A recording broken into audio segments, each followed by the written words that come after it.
देश में कुछ ऐसे आईएएस अधिकारी भी हैं जिन्होंने जनहित के असंभव कार्यों को संभव कर दिया है। बता दें कि जिनके कार्यों की प्रशंसा खुद पीएम मोदी सहित ही देश के बड़े नेताओं और अधिकारियों ने कर दी है। इन्हीं अधिकारियों में एक ऐसे आईएएस डॉक्टर हीरालाल जिन्होंने यूपी के बांदा में 2018 से 2020 तक डीएम रहने के बाद भी यहां पर पानी की एक बूंद बचाने के लिए जनता के साथ संघर्ष किया है। बता दें कि और अंत में इनकी मेहनत रंग लाई है, जिससे जिले के जल स्तर बढ़ा हुआ है, तो वही पीने के पानी की समस्या का भी समाधान हुआ है। बता दें कि यहाँ पर आईएएस डॉक्टर हीरालाल ने हमारे संवाददाता पुनीत मोहन से खास बातचीत की है। देखिए खास रिपोर्ट। देश और प्रदेश की सरकारों में कुछ ऐसे अधिकारी होते हैं जिनके कार्यों की तारीफ वहां की जनता करती है और फिर एक नाम उन्हें देती है, और ये नाम इतना प्रसिद्ध होता है कि देश में नहीं विदेश में भी इसकी चर्चा होती है। हम बात कर रहे हैं उत्तर प्रदेश के आईएएस डॉक्टर हीरालाल जी की, जिन्होंने 2018 से 2020 के दौरान बांदा डीएम रहते हुए वहां पर पानी के संरक्षण को लेकर के इतना काम किया और भूजल स्तर ऊपर आया, और इसके साथ ही उस दौरान जो चुनाव हुआ वहां वोटिंग परसेंटेज को बढ़ाने के लिए इन्होंने कार्य किया, जिसकी काफी चर्चा हुई और लिम्का बुक ऑफ रिकॉर्ड में दर्ज हुआ। पूरी विस्तार से बात करने के लिए हमारे साथ में डॉक्टर हीरालाल जी मौजूद हैं। इस समय अपर मिशन निदेशक नेशनल हेल्थ मिशन है। सर बहुत स्वागत है आपका साधना न्यूज पे। सर डायनेमिक डीएम जो एक बुक है आपकी, ये बांदा की जनता ने आपको नाम दिया और उसके बाद ये नाम इतना चर्चित हुआ। ये आपके ही मुख से सुनना चाहूंगा कि इसकी शुरुआत कैसे हुई, जब आप बांदा में गए तो क्या चुनौतियां थी, कैसा सामना हुआ और किस तरीके से आपने जो भूजल स्तर इसको बढ़ाया। देखिए, आज के डेट में हमारे सामने बहुत सारी समस्याएं हैं। बेरोजगारी की समस्या है, इनकम जनरेशन की समस्या है, ये अन्ना जानवर की भी समस्या, वहाँ अन्ना जानवर उस एरिया में बोलते हैं तो उसकी समस्या है, विद्यार्थी की समस्या है, पानी की समस्या है। देखो, ये संसार समस्याओं से घिरा हुआ है और उन समस्याओं को हल करना ही हमारी ड्यूटी है। एक अधिकारी का मुख्य काम ही है कि ये जो सामाजिक समस्याएं हैं बड़ी बड़ी, जिससे काफ़ी लोग प्रभावित हैं, उनको हल करो। तो जैसे बांदा एरिया या बुंदा, अब तो देखिए पानी कहते हैं अगली विश्व युद्ध जो होगा, ऐसा कहा जाता है कि पानी होगा, तो बांदा और वो बुंदेलखंड रीजन में पानी की बहुत बड़ी समस्या है। तो वो पानी की समस्या किसकी है? जनता की है। तो इसका समाधान किसके पास है? जनता के पास है।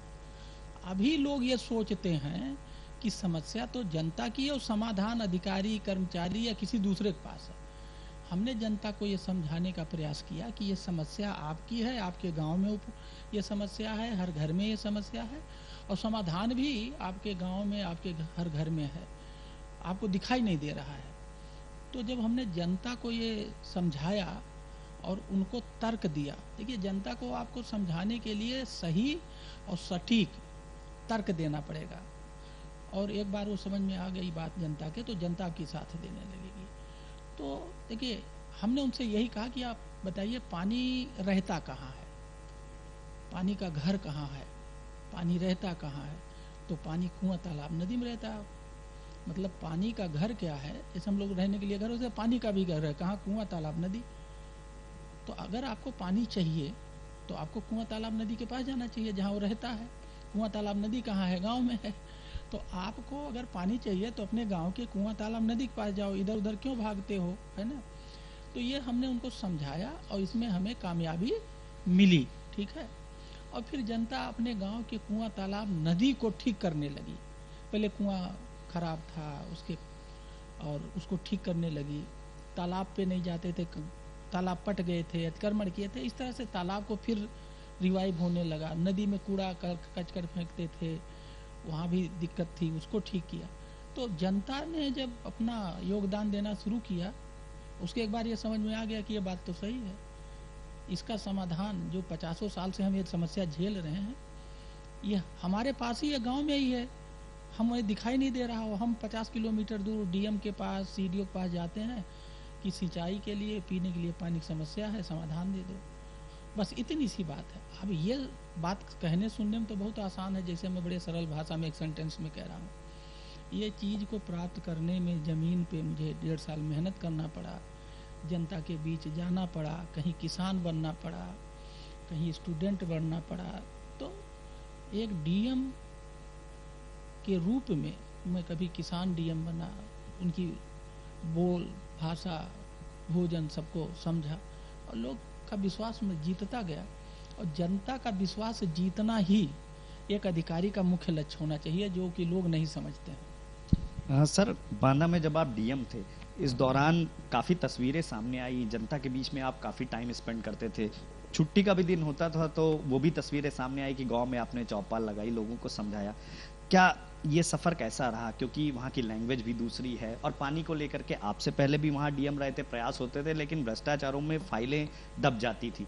कागजों में काम होता था, धरातल पर नहीं होता था, और आपके रहते बड़ा परिवर्तन हुआ। तो किस तरीके से इसको देखें? देखिए, परिवर्तन अगर लाना है तो समाज और सरकार के बीच दूरी है। समाज क्या है? आम जनता है। सरकार क्या है? हम वहाँ सरकार को रिप्रेजेंट करते हैं। ये डीएम हमारी पूरी टीम होती है, कई विभाग होते हैं। तो सरकार मतलब डीएम और उसकी सारी टीम, और समाज का मतलब जनता। इसके बीच गैप है, इस गैप को कम करना है। तो देखिए, समाज मतलब आम आदमी तो डीएम के यहाँ उसकी हिम्मत तो नहीं है हर कार्यालय में चला जाए। तो अगर आपको गैप कम करना है तो समाज तो आएगा नहीं। सरकार को कहाँ जाना है? समाज पे, समाज में, समाज के द्वार पे। तो जब हम घूमने लगे, ज़मीन पे बैठने लगे, ज़मीन पे बैठ के बातें करने लगे और जनता से सीधी बात करने लगे, तो ये मोटिवेशन आया अधिकारियों में। देखे, हमारे जब डीएम साहब ज़मीन पे बैठते हैं, जनता से मिलते हैं, उनकी समस्याएं सुनते हैं, हल करते हैं, तो वो भी यही करने लगे। धीरे धीरे पूरी सरकार ही गाँव में घुस गई और वो पूरी धारणा बदल गई। तो ये जो सरकार और समाज के बीच की दूरी थी, ये हमारा पट गया। और जब हम दोनों एक हो गए तो दोनों मिलके काम करने लगे।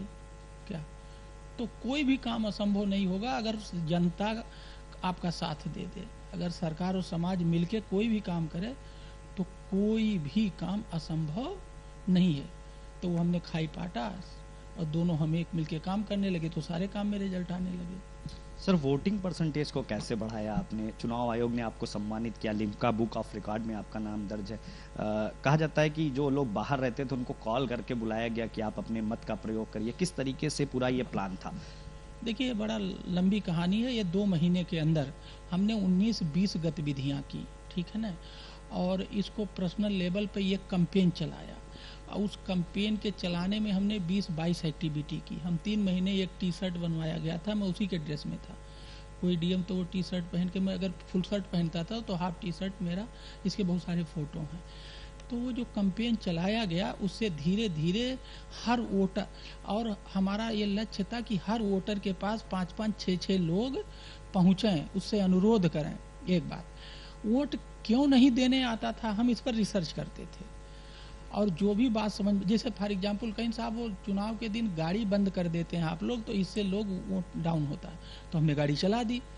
हमारे पास करीब 9,500 विकलांग वोटर थे, दिव्यांग वोटर, अब जो नाम बदल गया, दिव्यांग वोटर थे। हर वोटर से हमारे अधिकारी जो उस विभाग के थे बात किए कि उनको क्या दिक्कत है, क्या प्रॉब्लम, जो दिक्कत बताते थे हमने दूर कर दिया, तो सारे सारे वोट देने आ गए। इसी तरह से जो भी चुनाव के दिन, मई में था, गर्मी होती थी, पानी नहीं होता था, लंबी लंबी कतारें होती थी, तो हर बूथ पे टेंट लगवाया, पानी पीने की व्यवस्था किया, खाने पीने, चाय पानी की व्यवस्था किया।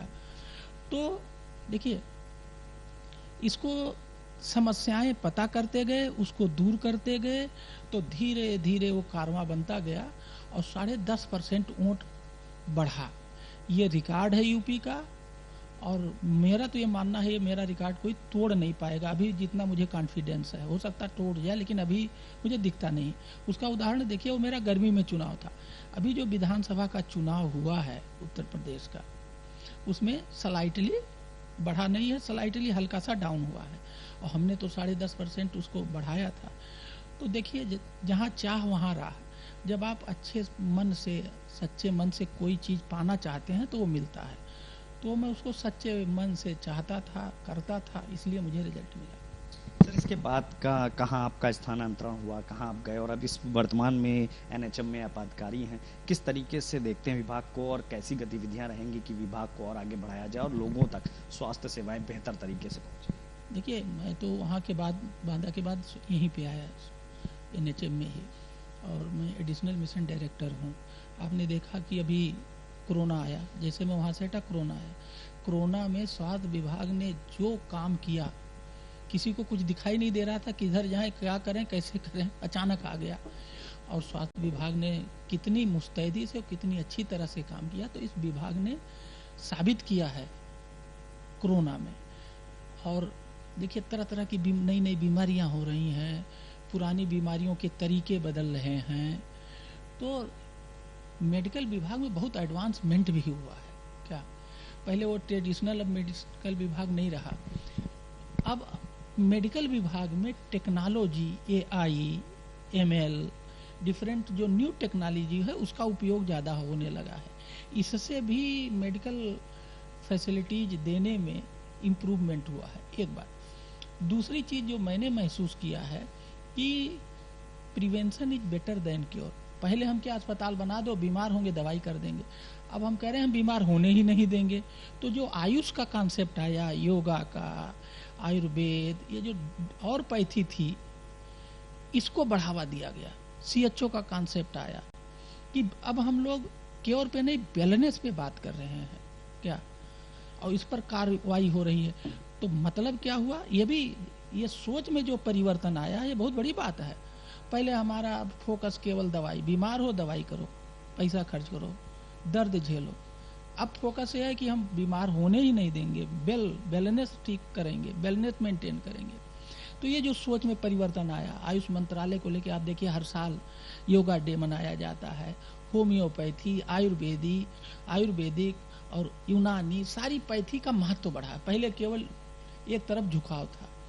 और मैंने एक चीज़ और महसूस किया है जनता में, अब जनता भी केमिकल दवाई खाना नहीं चाहती है क्या, उसको फिर वही अपने पुराने दौर में तो केमिकल दवाई थी नहीं, यही पौधे, जड़ी बूटियाँ, यही सब दवाई काम करते थे। फिर आदमी अब उधर ही लौट रहा है, ये एक अच्छा इंडिकेशन है क्या। योगा में जैसे बाबा रामदेव का बहुत बड़ा योगदान है, यूपी में तो चूंकि पड़ोसी हैं हमारे, तो हरिद्वार में।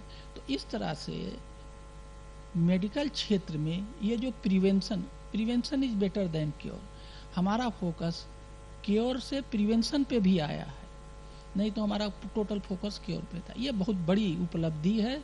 और ये जो चेंज आया है और जो इस चेंज में लगातार बढ़ोतरी हो रही है, बहुत बड़ा अच्छा इंडिकेटर है।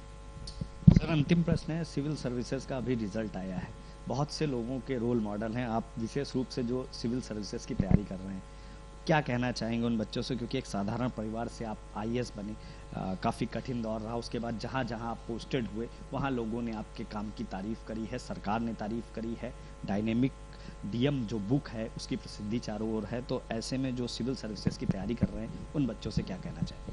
देखिए, जो सिविल सर्विसेज में बच्चे सेलेक्ट होके आते हैं तो हम लोग तो देखते हैं, बातचीत भी करते हैं, बहुत हायर लेवल पे और बहुत नीचे लेवल पे, हर लेवल पे गवर्नेंस को देखते हैं।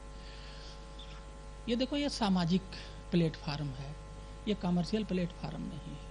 तो पहली बात तो ये है कि यहाँ आप आए हो तो आपकी सोच, आपका नीयत, आपका धर्म, आपका कर्म सामाजिक होना चाहिए। अगर आप सोचो यहाँ कमर्शियल कुछ कर लोगे तो आप ना घर के रहोगे ना घाट के रहोगे, एक बात।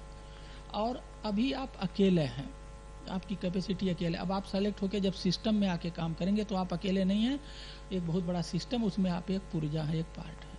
अब पूरे सिस्टम में रहते हुए क्या, अब आपको परफॉर्म करना ये बहुत बड़ा चैलेंज है, ठीक है। आप गलत काम मत करिए, सही काम करिए, सही काम को रोकिए मत, करके और बताइए, और गलत काम को पोलाइटली मना कर दीजिए, साहब हमें नहीं कर पाएंगे। अब ये जो मैं बात कर रहा हूँ ये बहुत आसान नहीं है, इसके लिए आपको कई बार झेलना भी पड़ेगा और आपको बहुत बार इम्तहान भी देना पड़ेगा, बहुत सारी दिक्कतें होती हैं, लेकिन सही यही है और इसी को जीना चाहिए। और जीवन हमेशा संघर्षों से भरा होता है, तो जब आप इन सब चीज़ों को पालन करेंगे, ये करेंगे, तो संघर्ष आएंगे। उस संघर्ष से डरने की ज़रूरत नहीं है और न डिगने की ज़रूरत है। मैं तो यही नए बच्चों से कहूँगा, या जो सेलेक्ट हुए हैं सबसे मैं यही कहूँगा कि ये करो। इसमें थोड़ी सी दिक्कत आती है, टेम्परेरी होता है, लेकिन अल्टीमेटली आप जीतेंगे। और उसका जो रिस्पेक्ट होता है ना, उसकी जो सोशल वैल्यू मिलती है, वो बहुत अमेजिंग होता है। धन्यवाद हमसे बात करने के लिए। तो हमसे बात कर रहे थे डॉक्टर हीरालाल जी, जिन्होंने इस कहावत को कि जहां चाह वहां रहा, उसे सच किया है। बुंदेलखंड यूपी का एक ऐसा इलाका जहां भूजल स्तर काफ़ी नीचे है, उसे ऊपर लेकर के आए, वोटिंग परसेंटेज बढ़ाया और देश प्रदेश में डायनेमिक डीएम जो सर की बुक है उसकी काफ़ी प्रसिद्धि हुई है। पीएम मोदी ने भी सर के नाम की चर्चा करी और सीधे तौर पर जो सिविल सर्विसेज की तैयारी कर रहे हैं उन बच्चों से सर का साफ तौर पे कहना है कि एक ये सामाजिक पद है, अपनी नीयत साफ रखिए और सही कामों को आगे बढ़ाते रहिए, तभी देश और प्रदेश का विकास होगा। वीडियो